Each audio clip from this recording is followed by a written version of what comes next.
Okay, thank you, Ms. Ramos. At this point, committee members may have some questions. I've got a few to start off with, and then I'll turn to Senator Allen and Senator Morrell. First of all, in terms of one-time funding, there's not agreement, I don't think, clearly in terms of how much money exactly will be available for one-time funding. If we have additional dollars above and beyond what finance projects now, is there any general agreement between the three of you in terms of what priorities should be addressed with any additional one-time dollars? I mean, you can speak to it. Finance, will start with you.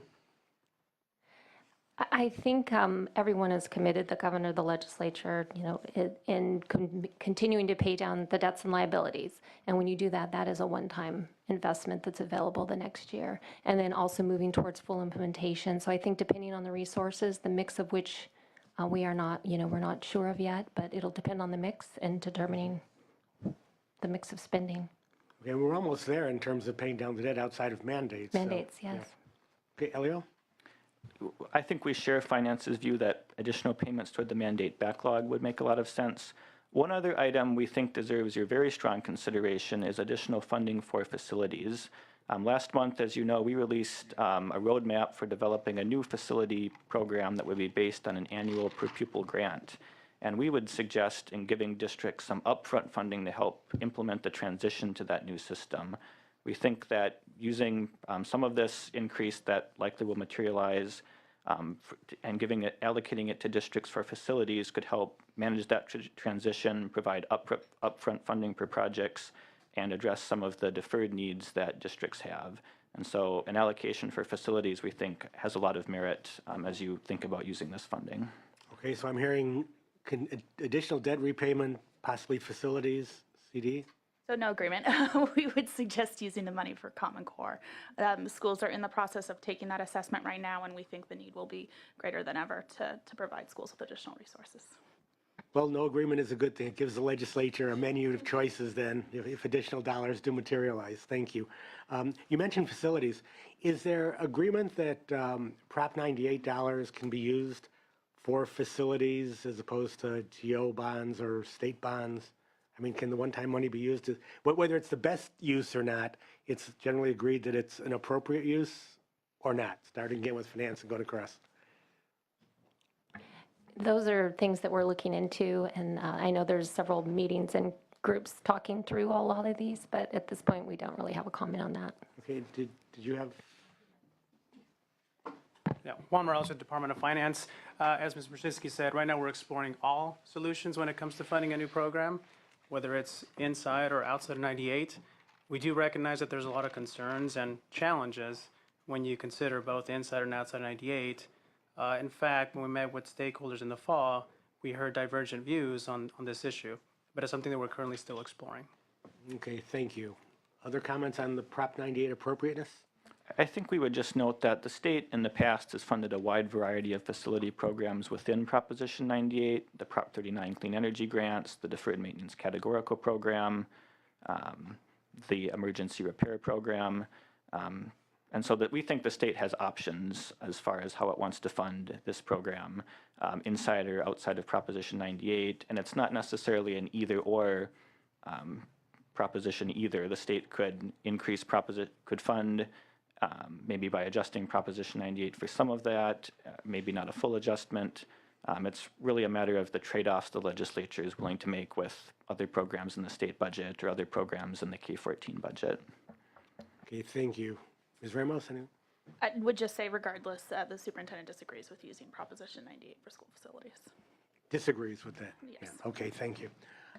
And just tying on to that question in terms of what's appropriate use of Prop 98, we're clearly facing a crisis in the number of teachers that are being produced.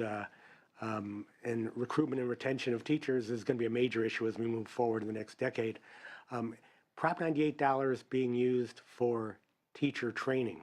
I mean, most of that occurs at the UC or mostly at the CSU, which is not normally sourced with Prop 98 money. How do you feel, this is kind of off the subject a bit and out of the box a bit, but how do you feel about Prop 98 money being used for preparation of teachers? That would be something I'd have to go back and take a look at. But, you know, there is training dollars included in Prop 98. Once the teachers are at the school level, there's the training at that's included. But beyond that and it counting if it's being done at the UC level would be something I'd have to look into a little bit further. Because our problem really is getting the teachers certified to begin with and getting them in the door. Yes, once they're there, certainly Prop 98 can be used. LAO, any opinion? We don't have too much to add to what Finance just said. It's not something we've looked at specifically, but it's something we could look at if the committee is interested in going down that road. Okay. And CDE? I would align my comments with everyone else. We'd have to go back. Okay, so let's put that down as something we're going to look at as we have future hearings. And by the way, this is a very general overview hearing today. We will be going into many of these items in detail in the course of the next few months. Last question for me, and then we'll move to other committee members. And this deals with what's probably the issue we hear most about from our constituents who are stakeholders in K-12 education. And that's the most controversial issue, not necessarily the most important, but that is the reserve cap. And you addressed that the LEO did in your comments, but ask the administration, has the Department of Finance, is there any movement at all on the governor's reserve cap that came up last May or June? Ian Johnson, Department of Finance. So as our governor's budget summary indicates, we're committed to meeting with education stakeholders to better understanding exactly how, to more specifically understand what the concerns are and sort of better understand how they'll affect school district budgets at the local level. Again, as we've talked, as this panelist mentioned, we don't foresee fiscal conditions where those caps will kick in because first a deposit has to be made into the state Prop 98 reserve. But we certainly appreciate the concerns that stakeholders are expressing, and we're committed to engaging in dialogue with them to better understand how it affects them at the local level. Any timeline in terms of, is the engagement taking place now? Are there meetings scheduled? Is there a time where there might be some resolution that's more agreeable to stakeholders? I don't think anybody knows in terms of a timeline of any sort of a resolution, but the sort of process of reaching out to stakeholders and coordinating when some sort of a meeting and the start of an ongoing dialogue, that has already happened. The dialogue, I don't believe, has started just yet, but it's in the coming weeks. Okay, thank you. LAO or CD? LAO first, want to comment on the reserve issue, the cap? Sure. So our office released a report that looked at district reserves back in January, and we did identify a number of concerns with the cap. We think it sets a very low level for district reserves, and that has various risks in the event of unexpected expenditures, things like emergency repairs, managing cash flow, responding to downturns. So given those concerns, our office has put out a recommendation to repeal the caps. We also think some refinement of the transparency revisions could improve those, and the legislature, by focusing on those provisions, could actually make this, could actually improve the law going forward. I think we share the view that the caps are unlikely to become operative in the near term, but given that they would set such a much lower level than what districts have today, we do think it's a topic worthy of discussion for the legislature. Thank you, Mr. Kapan. Ms. Ramos. The superintendent's already publicly stated he thinks the reserve should be reviewed and reopened. Okay. Thank you all for those comments. Now I'll turn to Senator Allen with any questions. Sure. Thank you so much, Senator. When you say reviewed and reopened, what does that mean to you? He thinks that there should be conversations with getting everyone back in the room and taking a look at it, and much of what finance is doing at this point. Okay. And why is it that you, tell me a little bit more about your disagreement with using funds for facilities.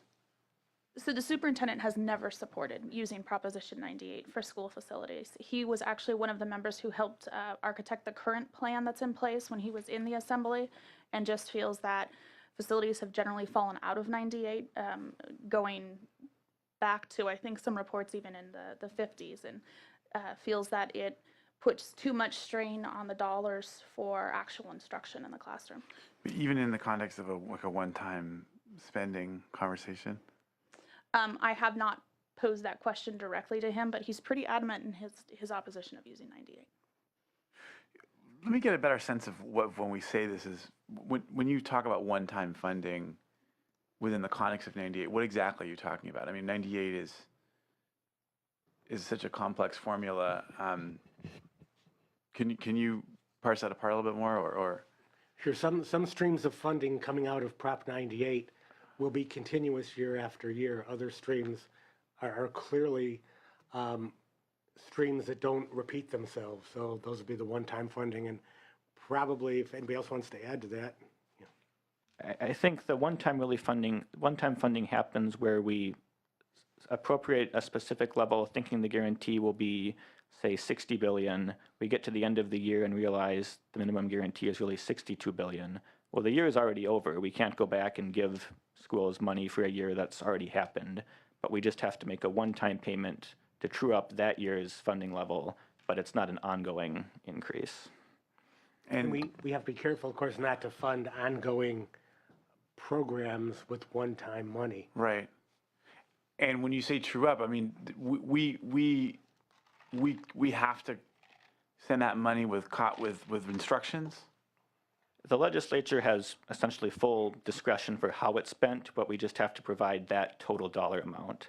And so that when the administration was talking earlier about those settle-up payments, that's really where the one-time funding is coming from. It's settle up to meet the guarantee that ended up being higher than we thought last June. And we could just say, this money is going to go to facilities, or this money is going to go to Common Core implementation, or whatever it is. Exactly, any K-14 priority.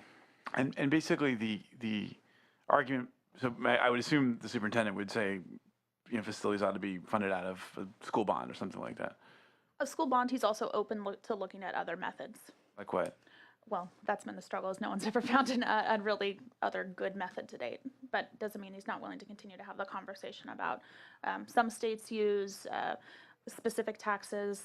Some states, there's a variety of what some other states do, but none has really gotten none of those ideas have gotten a lot of traction in California or seem to have worked over the years. So the bond has been, generally speaking, the best option for California. And then I suppose local bonds in conjunction. Okay. Yeah, I mean, we all know there's an enormous facilities problem. When we talk about facilities, you're referring to both new construction and deferred maintenance, I assume? Generally speaking, I think we're talking about either modernizing facilities, what has historically been considered, updating them in true construction projects. Deferred maintenance is a little bit different in the sense that districts already have the obligation under LCFF to use their general funds for deferred maintenance activities. Right, but as a result of all the cuts that have taken place over time, it's been increasingly difficult. It was very difficult for school districts to justify using limited funds toward deferred maintenance.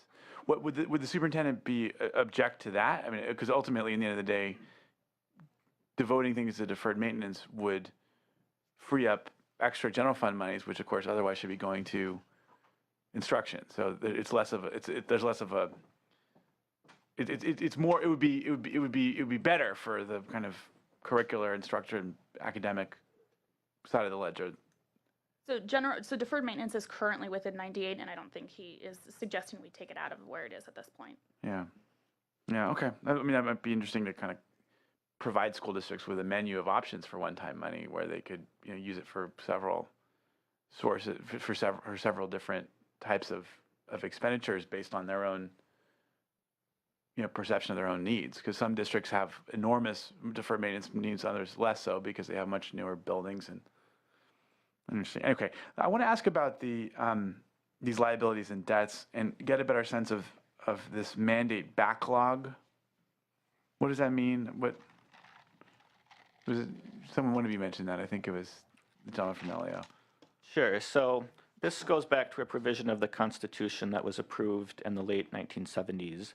And it basically says that when the state requires a local government, including a school district, to provide a new service or a higher level of service, the state has to identify funding to pay for that activity. And so what has happened over the past 10 years or so is that the state has continued requiring districts to perform various activities but not identified any funding to perform those activities. And so we end up with a backlog of claims where districts have said we incurred costs to do this, they filed a claim with the state, and the state has not appropriated funding to pay down those claims. Now moving forward, The state has developed a new mandate block grant, which funds costs on kind of a per ADA basis moving forward. So the state is not adding to the backlog really moving forward, but it has a large backlog from the years really in the mid-2000s. Okay, so that's so philosophically, it's such an interesting question because it's not as though school districts have to balance their budgets every year. So it's not as though there's some liability sitting out there that a creditor is waiting to be paid from the 1990s. I mean, school districts ate those costs. They made the cuts necessary. They've dealt with it and they've moved on. In the context of a mandates backlog, paying them for that, which, you know, there's a very, very strong argument to be made that they deserve the money. What is there instruction that goes with that, or does that end up just being kind of a grant to the general fund of the districts?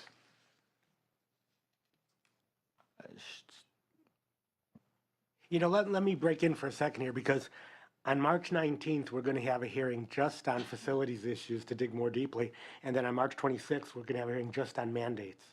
So I think there'll be people more prepared to speak to all Okay. those questions on the 19th and the 26th. Including the backlog and that kind of thing? Yeah. Okay. Okay. So, okay, all right. So could someone also just, when we talk about liabilities and debts, just sort of walk me through, what's this mandate debt backlog, I suppose. There's some emergency repairs. I mean, ultimately, it's all money that was supposed to go to K-12 under 98. Now that we got the new money coming in, the money is owed, but it's in this. Maybe we could talk about this later, but it's interesting kind of concept because it's not. You know, if I have a vendor that I didn't pay and I still have to pay and it's outstanding and maybe there's accruing interest, it's a different kind of payment than in this case where school districts have to balance their budgets every year. And if, you know, there's not some debt that's waiting on the school district side. It's just that they could always use more money to do the activity that they do. So, yeah.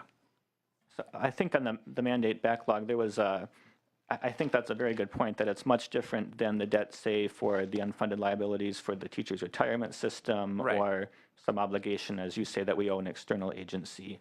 There have been various lawsuits over the mandate backlog, and there was actually a judgment, I think a few years ago, that the state was required to pay schools that obligation. The court also found that it couldn't order the legislature to make the appropriation because of a separation of powers concern. So I think the reason we continue to view this as a backlog is that the state is obligated eventually to make those payments and retire the backlog. Right. And I guess what we'll be discussing is the extent to which the legislature ought to be prescriptive with regards to how we, you know, pay back that backlog. Is that right? Right. The state has various options. One way is to pay it down strictly on the basis of submitted costs. What the state has done the past few years is to give it out on a strict ADA basis and say, if you have outstanding claims, that funding reduces those claims.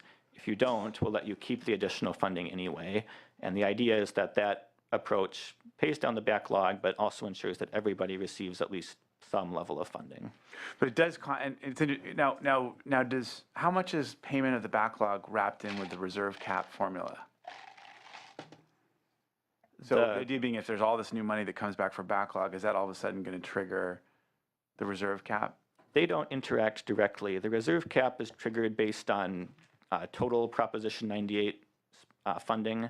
The mandate backlog is more a question of how the state allocates that funding. So if we were to allocate it to some other purpose, it wouldn't make it more or less likely that the cap becomes operative. Oh, wow. Okay. Even if we put it toward the creation of one mega high school in some corner of the state. That's right. Okay. Okay. Interesting.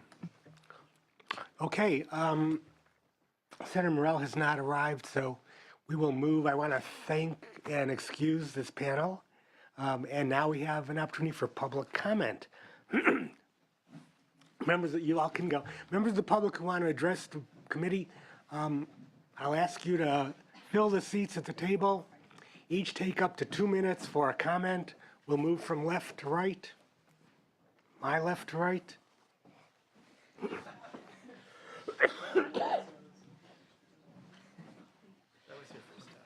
Yeah, right.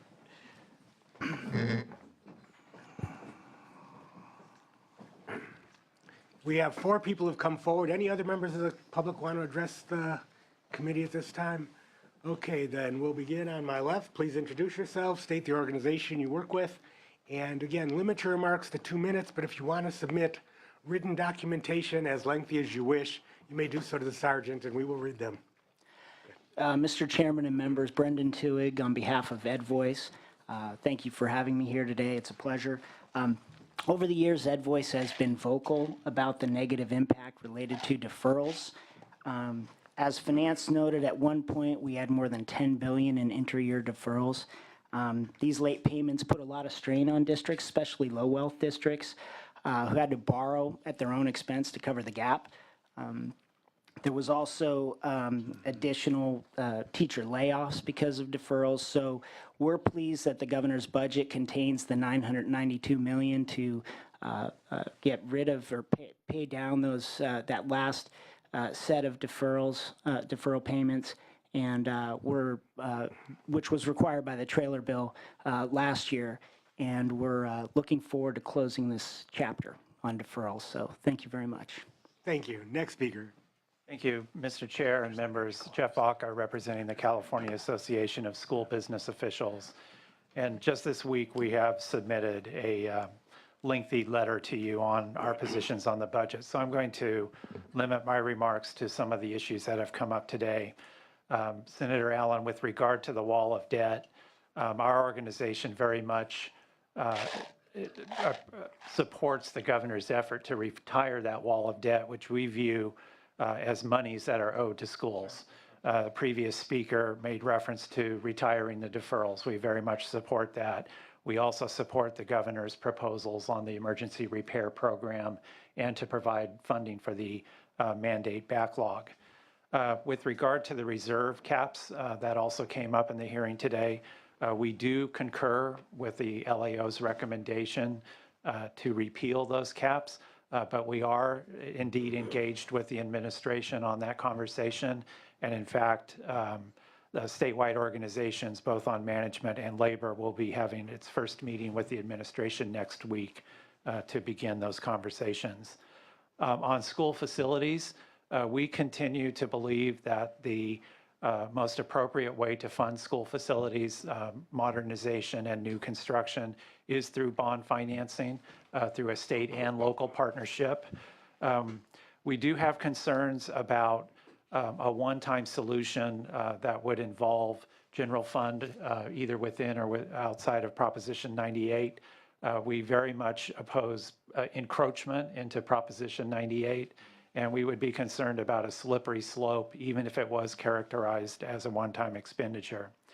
And then with regard to the conversation that you had with the likelihood that there is going to be additional funding available at the May revise, our preference would be that it be provided to districts and allow districts consistent with the local control funding formula to make determinations about their own specific needs. It could be Common Core. It could be many different things.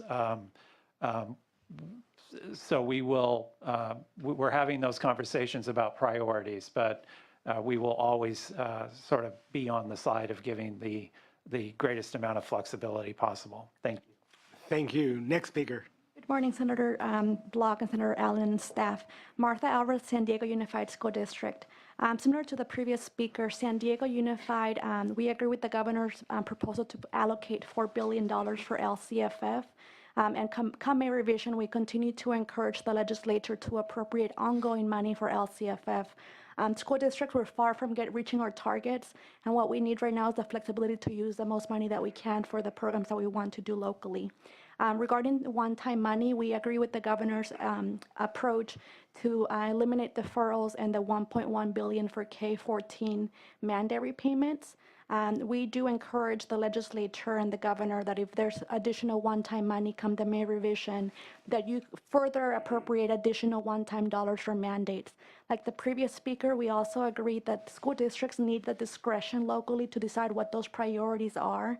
It might be, some might choose to use it for facilities, some might choose to use it for Common Core, but there's a lot of other needs that we have. And we can't operate our school districts and academic programs when the legislature is telling us how to appropriate those resources. Regarding school facilities, I'll provide more comments in the future hearing regarding this topic. But for now, I'll just say that San Diego Unified opposes the use of Proposition 98 for school facilities. We agree with the state's partnership with local school districts and developers in continuing to fund schools through a bond. And then lastly, we are also encouraging the legislature to start conversations about funding adequacy. I think there's others in the education community that also would like to start having those conversations. Even though schools are getting money in 15-16, it's great for next year. But what we believe is a long-term conversation, and the best time to start having a conversation is when we don't have to deal with cuts. So this would be the appropriate time to start having that long-term funding solution. Thank you. Thank you. Last speaker. Senator Block, Senator Allen, Michael Holsizer here today on behalf of the Kern County Schools and 47 school district in Kern County, 170,000 students we serve. We've just provided you with our budget letter. I won't go into detail. I'll actually be very short. On behalf of my school districts, and I think to some degree speaking for school districts throughout California, I just want to underscore comments that were made earlier today by Senator Pan on the floor, Senator Block earlier today, and that's really to commend and honor John Mockler.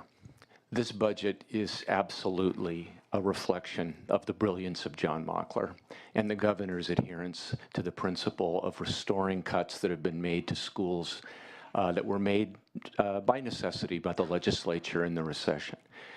We are in strong support of the governor's budget because it honors the spirit and the intent of Proposition 98.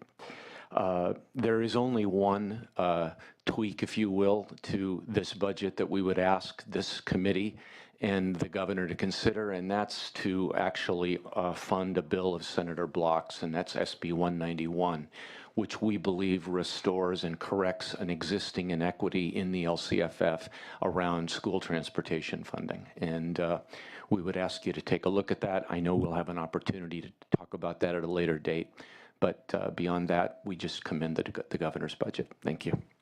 Thank you. With that, there will be no votes taken today. All items discussed will be held open pending further discussion. Any final comments before we adjourn the hearing? Thank you to everyone for coming. I'm interested in sort of talking with folks from finance and LAO a little bit about the impact of Proposition 2 and the rainy day fund and how they think it might help on the long term with regards to stability. I think this is one of the things that was kind of a constant source of frustration for us on my local school board, and I know for a lot of other local school board members. There's just this constant volatility to our budgeting and the impossibility of being able to plan with any great certainty over a longer period of time. And I want to get a better sense of how optimistic we are about this rainy day fund helping to solve some of the key volatility problems as they directly relate to school district budgets. And that will help to inform the way I kind of think about the way we think about things like one-time monies and deferrals and everything else. But I also just want to make it incredibly clear that I absolutely believe that these deferrals are very much owed to our school districts and to our schools. There's no question in my mind. The question is how do we craft a plan that will be in the long-term financial interest of school districts. Okay, thanks, Senator Allen. If there's no further business for this committee, we will adjourn the hearing.